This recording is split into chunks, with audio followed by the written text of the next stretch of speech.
Fear had already claimed this valley. Most people remember the giant, the armor, the height, the roar. History remembers Goliath, but heaven remembers a stone. One ordinary stone released by an ordinary shepherd who believed in extraordinary God. Because sometimes God changes everything with the thing everyone else overlooked. Today we enter one of the most famous battles in Scripture. But this is not ultimately the story of a giant. It is the story of what happens when faith walks onto a battlefield that fear has already claimed.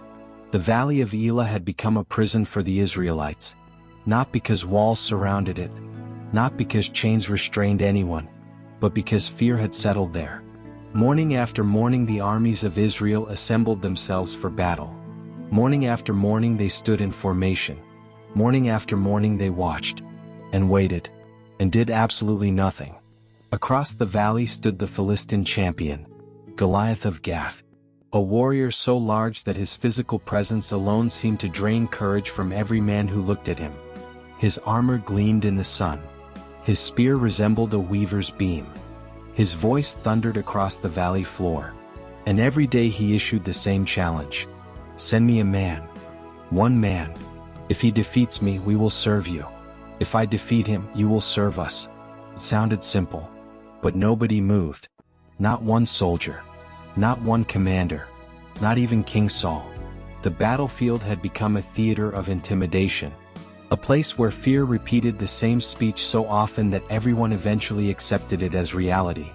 And before we go any further, notice something important. The greatest victories of faith often begin in environments where fear has already convinced everyone else that defeat is inevitable. What happened in this valley thousands of years ago still happens in countless lives today. Fear speaks first. Fear speaks loudly. Fear speaks repeatedly. And if nobody challenges it, fear eventually begins sounding like truth. For 40 days the giant dominated the conversation. 40 mornings. 40 evenings. The same threats. The same intimidation. The same silence from Israel. Think about what that means. Nobody was being defeated in battle. Nobody was being attacked. Nobody was being overrun. The giant was winning without fighting. His greatest weapon was not his spear. It was fear. And fear is still remarkably effective. Fear convinces people they cannot change. Fear convinces believers that God cannot use them. Fear convinces churches to remain comfortable. Fear convinces leaders to remain silent. Fear convinces ordinary people to accept circumstances they were never meant to surrender to. The giant's true victory was psychological long before it became military.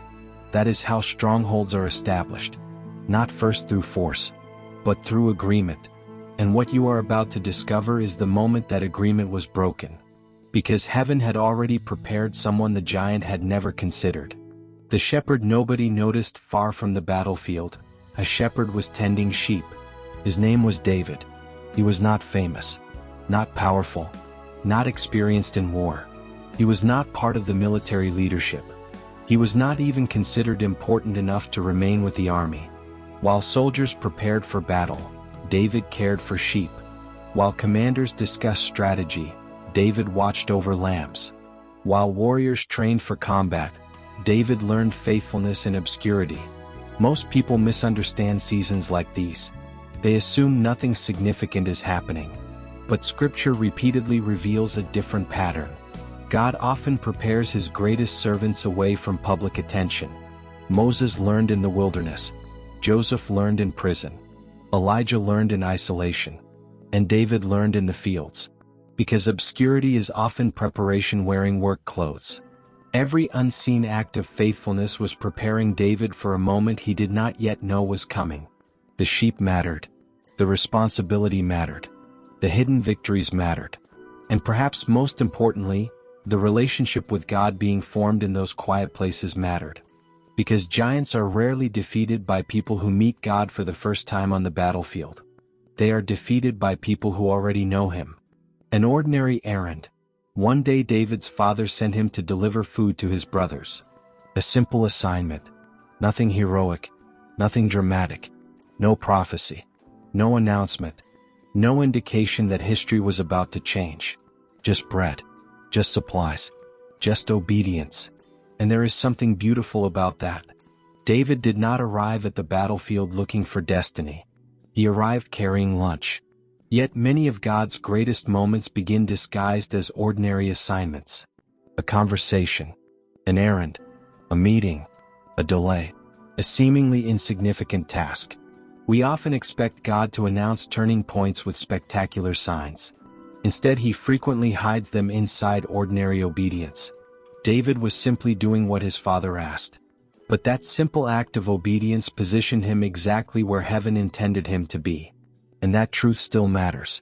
You do not always need to know where God is taking you. You only need to obey the next instruction he places before you. A different calculation. When David arrived, he heard the giant. He heard the challenge. He heard the mockery. He heard the insults directed not merely toward Israel but toward the living God. And unlike everyone else, David immediately recognized something. Everyone else saw a giant. David saw a problem. Those are not the same thing. Fear magnifies obstacles. Faith evaluates them. Fear says, look how big he is. Faith asks, why has nobody done anything? Fear focuses on the size of opposition. Faith focuses on the greatness of God. The same giant stood before everyone, yet the conclusions were entirely different. That difference changed history. Because perspective determines response. Two people can stand before the same problem. One sees impossibility. The other sees opportunity. One sees defeat. The other sees a chance for God to reveal his power. The battlefield had not changed. The giant had not changed. Only the perspective changed. And suddenly everything became possible. David began asking questions. Who is this uncircumcised Philistine? Why is he allowed to defy the armies of the living God? Notice the language. David was not impressed. He was not intimidated. He was not overwhelmed. He was offended. Not because Goliath challenged Israel. Because Goliath challenged God. This is where courage begins. Not with confidence in ourselves, but with confidence in him. Human courage eventually reaches its limit. Divine confidence does not. David understood something the others had forgotten. The battle was never primarily about Israel's strength versus Philistine strength. It was about whether God would be honored. And when that becomes the central issue, the entire battlefield changes. Because God has never been limited by the size of the opposition standing against him. Word reached King Saul. Soon David stood before the king himself. The contrast could not have been greater. A shepherd boy, a frightened king, an inexperienced youth, a seasoned ruler. And Saul immediately responded the way fear usually responds. You cannot do this. You are too young, too inexperienced, too small, too unqualified. Goliath has been a warrior from his youth. In other words, Saul evaluated David according to visible qualifications. But heaven was evaluating him according to something entirely different. Faith. And that remains one of Scripture's most consistent patterns. People measure appearance. God measures trust. People evaluate credentials. God evaluates hearts. People see limitations. God sees possibilities. The world often dismisses what God is preparing to use. And what happens next proves exactly why. David answered Saul with a testimony. Not a resume. Not military credentials. Not combat experience. A testimony. Your servant kept his father's sheep. And when a lion came, and when a bear came, and took a lamb from the flock, I went after it. I struck it, and delivered the lamb from its mouth. This was not bravado. This was history. Private history. Hidden history. History nobody else saw. The battlefield was discovering something heaven had already known for years. David's courage did not suddenly appear in the valley of Elah. It had been formed in lonely places, developed in hidden places, strengthened in places where there was no applause, no audience, no recognition. The lion mattered. The bear mattered. The sheep mattered. Because every private victory was preparing David for a public one. This is one of the great lessons of Scripture. God rarely wastes a season. The trial you survived, the battle you endured, the hardship nobody noticed, the prayer nobody heard, The faithfulness nobody applauded. None of it was wasted. He was preparing you, training you, strengthening you, teaching you to trust him before larger assignments arrived. David understood something profound. If God was faithful then, God would be faithful now. Then David made one of the most remarkable declarations in all of Scripture. The Lord who delivered me from the paw of the lion and from the paw of the bear will deliver me from the hand of this Philistine. Notice where his confidence rested. Not in himself, not in his skill, not in his courage, not in his weapon. His confidence rested entirely in God. David was not declaring his ability. He was declaring God's faithfulness. That distinction changes everything. Self-confidence eventually collapses. Circumstances can destroy it. Failure can weaken it. Disappointment can wound it. But confidence in God operates differently, because it is not built upon our strength. It is built upon his character. David looked backward and saw evidence. God had delivered before. Therefore God could deliver again. Past victories became fuel for present faith. And perhaps that is exactly what some people need to remember today.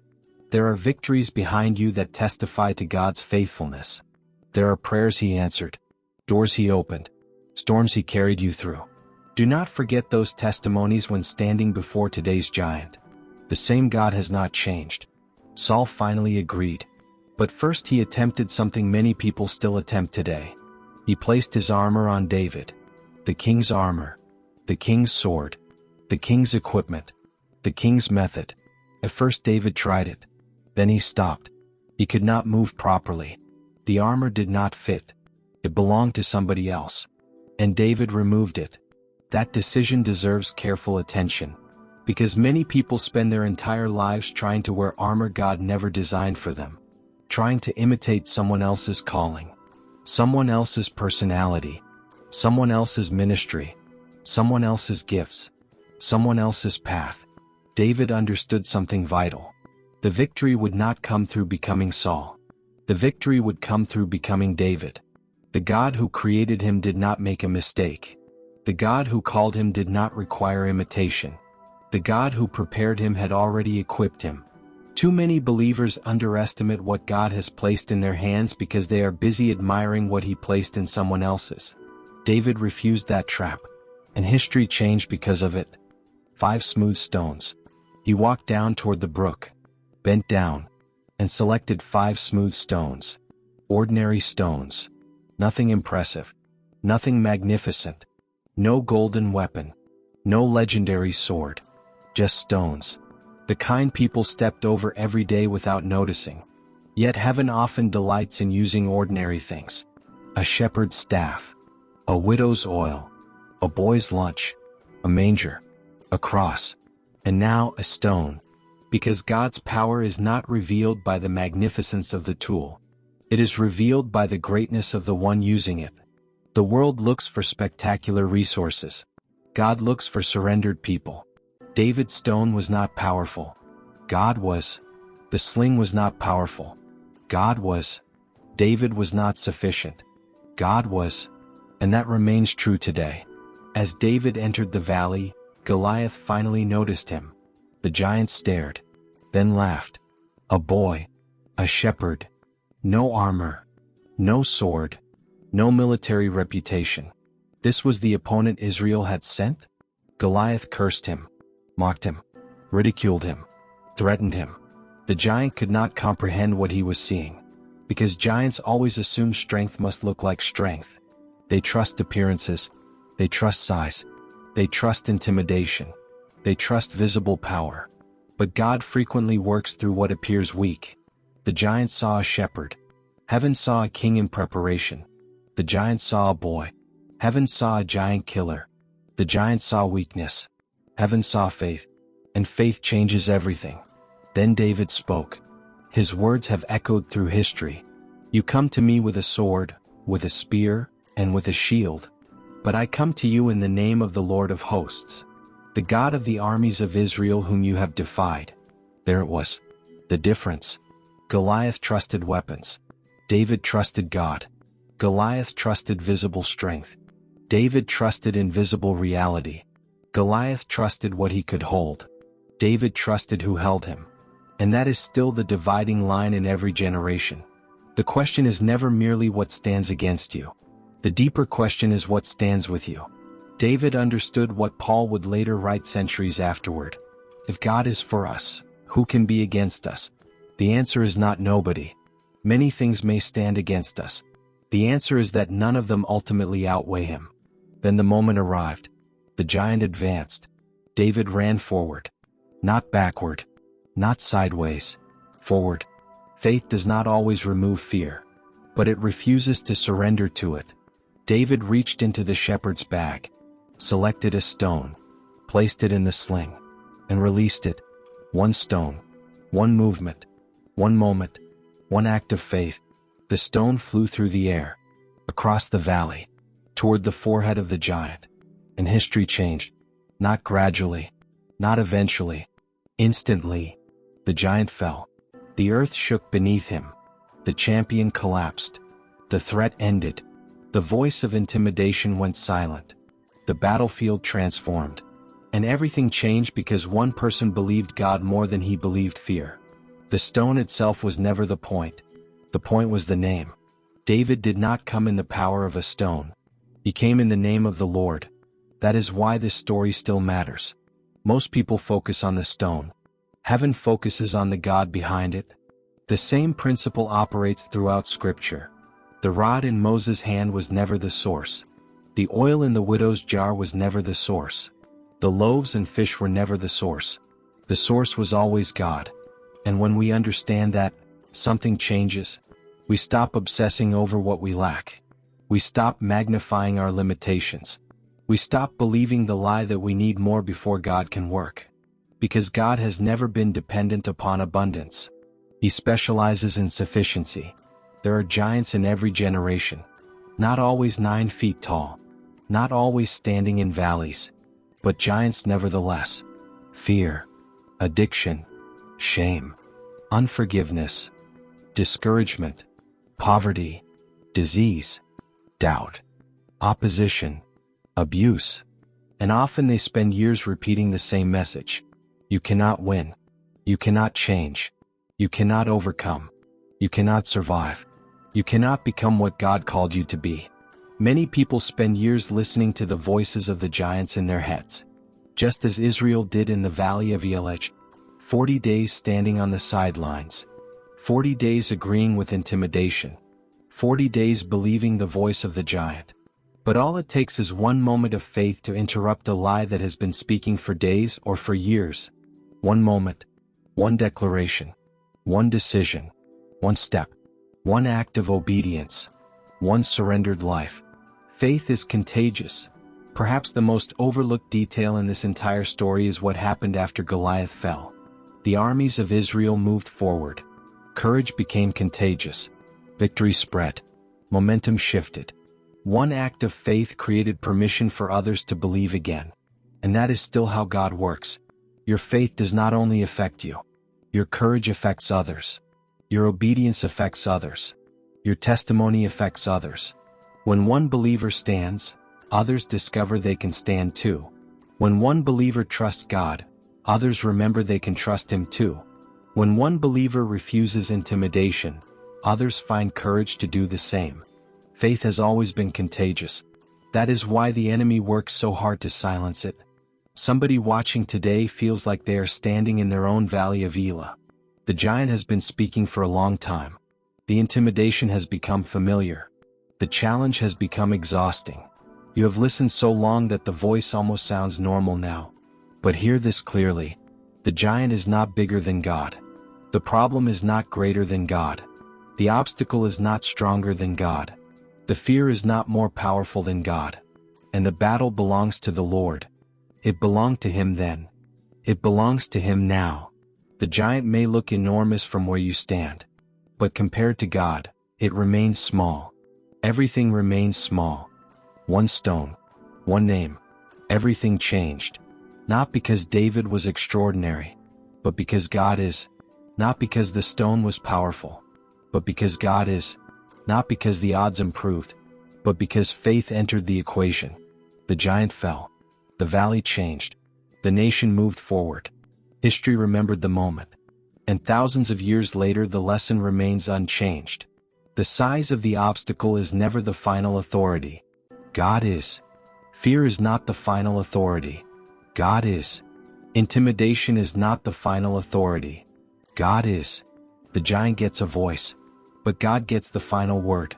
Whatever giant stands before you today, remember the shepherd. Remember the valley. Remember the stone. Remember the name. And remember the God who has never lost a battle. The God who strengthens ordinary people. The God who uses ordinary things. The God who turns overlooked lives into testimonies. The God who still works through faith. The giant may be speaking loudly, but God is greater.